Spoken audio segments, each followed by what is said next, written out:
In the past, there's been many different conspiracy theories. In this documentary, I hope to probe deep into some of these conspiracy theories,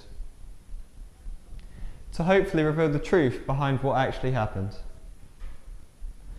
I will include such conspiracies as the 9/11 attacks and Kurt Cobain being Boris Johnson.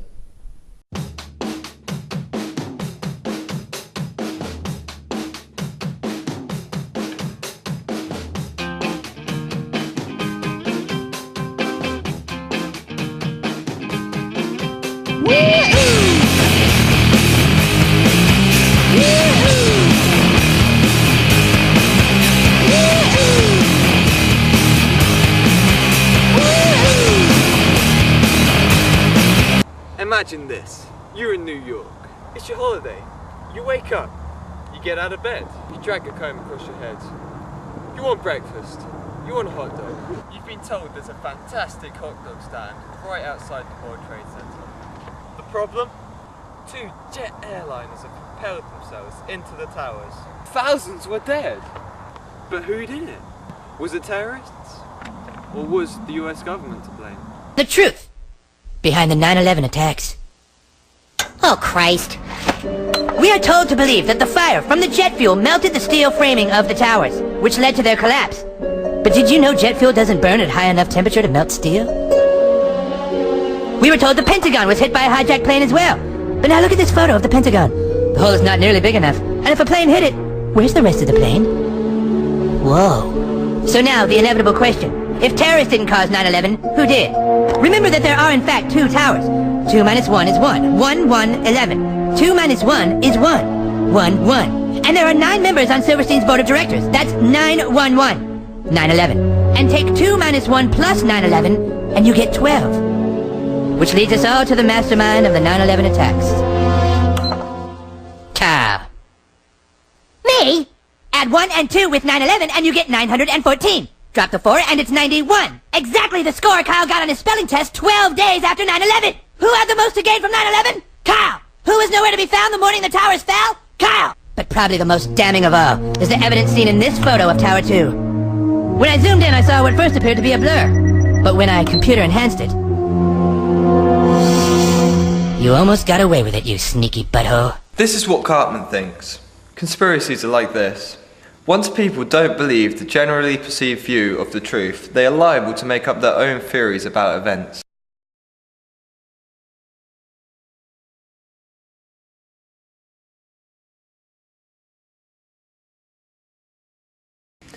"9/11 is one event that is surrounded by these theories.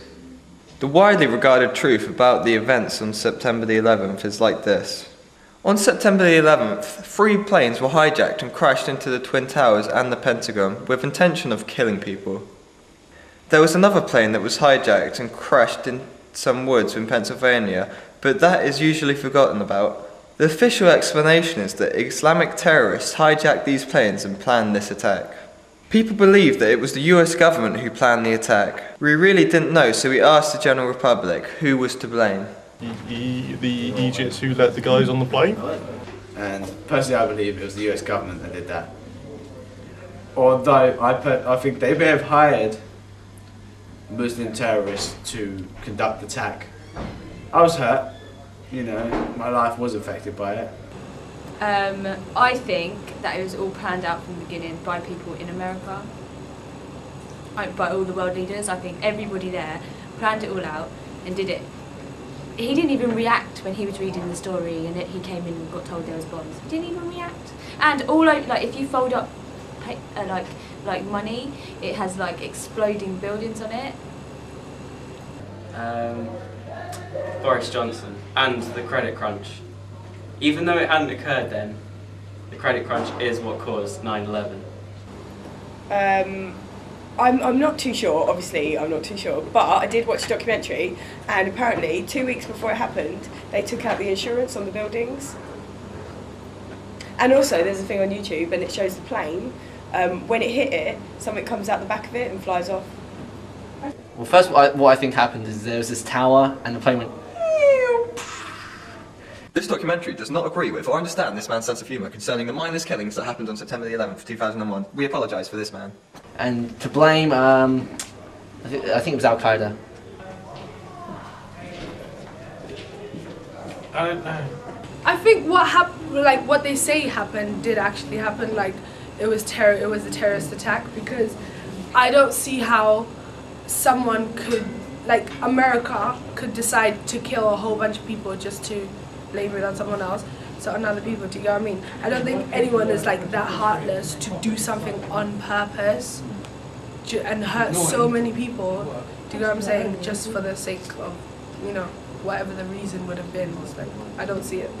There's a lot of confusion on this subject, so I chose to further my research. I believe this is an entertaining story, but the fact that, I don't know, I think it was just a way of Muslims or Iraqis or people like that. It's just, it's like proving their strength, and it's like proving their strength towards, I don't know, it's like, don't mess with us, or we'll, let's say, big and massive like this happen. It's not like anything else happened. Like we did it to ourselves to like gain, you know. No. It's just for attention, I would say. I believe the Americans did it so that they could invade Iraq. They covered it up. Man. One of the main points conspiracy theorists use when proving the attacks were orchestrated is that when looking at the footage of the second plane enters the building in different directions. In this video, it is entering to the left. Well, in this video, the plane is entering to the right. Interesting. But I was still confused until we found this guy. He knew his stuff.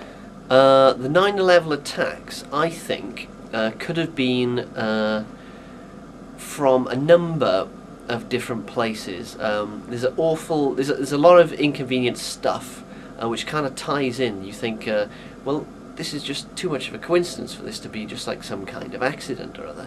When you look at the way the buildings were designed to withstand aircraft impacts, and then they just blow up within 20 minutes, even though other buildings are burnt for a day like that, still not falling down. And there's this science and this counter-science, and people talk in the media and they describe, well, this is certainly very mysterious. Oh yeah, and then there's an explanation for that, and there's an explanation for this and an explanation for that. But it's far all too convenient to just be a random sort of event that's just Al-Qaeda, whoever they are, getting some vengeance in America. I mean, yeah, whoever the Muslim extremists were, they obviously have some kind of beef with some people, and America needs some kind of political agenda to invade Iraq at the time, and it's all very convoluted and things. So I think it's pretty difficult to put your finger on exactly what was happening. Though I would say that if it was going to be a conspiracy, you would have a completely traceless source to your people who are going to blow stuff up. I mean, wouldn't it be great if the bad guys, don't forget Al-Qaeda were once paid by the CIA, to be in your own pocket. If you control the bad guys, you can control whatever the good guys do, just by pulling their strings and then reacting to it. For example, some kind of Iraq invasion. I think the statistics were over half of America thought that Al-Qaeda came from Iraq, even though ironically Iraq was a secular government and had nothing to do with them, and even was against them. This is 10 years after Americans supplied Iraq with chemical weapons, ordered Saddam Hussein to use them on the Kurds, and then described him for being a really bad person. Pretty convincing. But what do you think? Facts or falsehood?